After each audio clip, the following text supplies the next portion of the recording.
যখন একটু বড় হই, স্পেশালি কলেজ লাইফ থেকে বলা চলে, আর সব থেকে বেশি যখন চাকরি জীবন শুরু করি, সেই সময় মায়ের সাথে বন্ধুত্বটা কিন্তু সব ছেলেমেয়েরই খুব স্ট্রং হয়।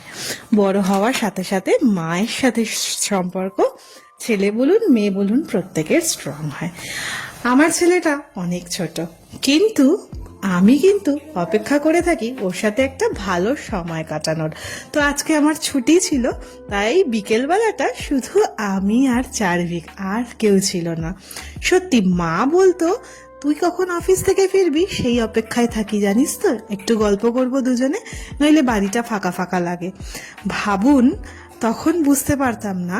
আর এখন চার্ভিক এত ছোট, আমিও অপেক্ষা করি চার্ভিকের সাথে এই সুন্দর মুহূর্তটা কাটানো। মানে প্রত্যেক মাই কিন্তু অপেক্ষা করে তার সন্তানের সাথে সুন্দর সময় কাটানোর।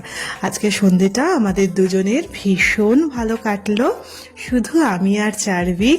প্রচণ্ড বৃষ্টি ছিল বাইরে, সেই মুহূর্তটা ব্যালকানিতে দাঁড়িয়ে আমরা কিন্তু বেশ উপভোগ করলাম। হাতে